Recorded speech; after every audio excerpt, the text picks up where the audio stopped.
So yun, hello kay everybody. Tagal na panahon. I-try ko kumain ulit ng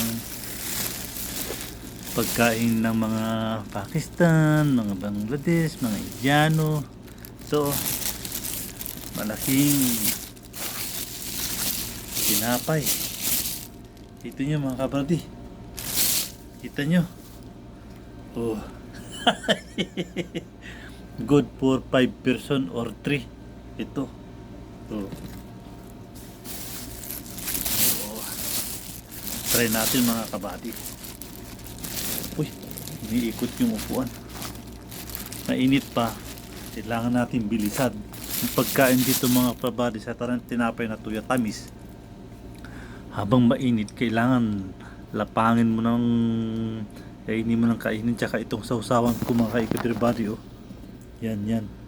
Full. So, na-miss ko kumain. Kain ako ulit. Oh.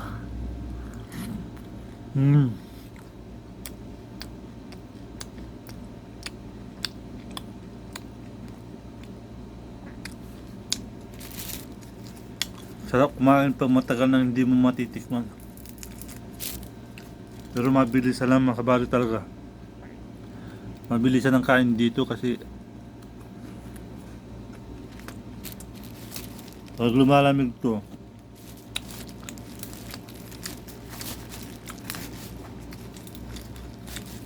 kumukunat. Namiss ko mga kabady kumain ng ganito. Gutom na rin ako. Hinatid ko yung panganay doon sa malayo.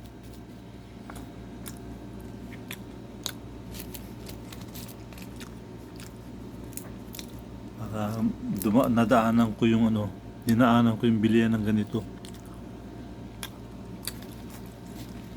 Gusto ko sana yung prata kasi yung prata malambot. Itong tamis mga ka-everybody matigas.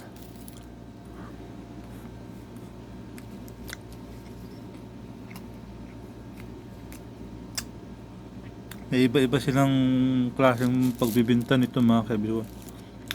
May tamis na manipis, may prata na sugar, may prata na asin.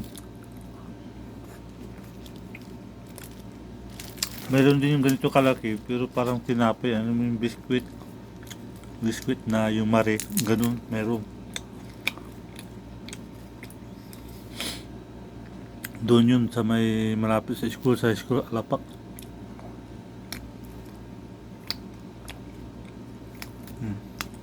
Makunat na oh.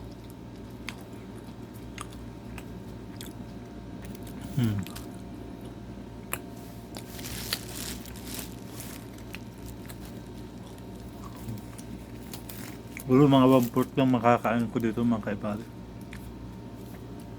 Hindi ko kayang ubusin to.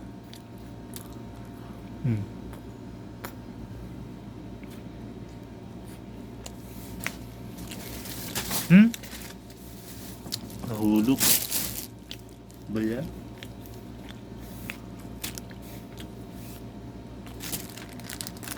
Tsaka may pasunod silang jerjer. I love jerjer mga kabady. Ito yung gulay na to.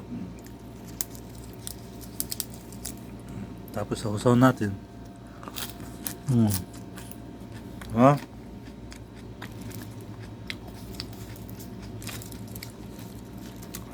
Shout out sa lahat sa mga Pilipinong kumakain ng ganito. Pero dun sa pinaghahating tadong ko ng college mga pati, may ganito na sausawan. Yung ganito na sausawan, gulay na maanghang, ganun na. Pero ito beans full.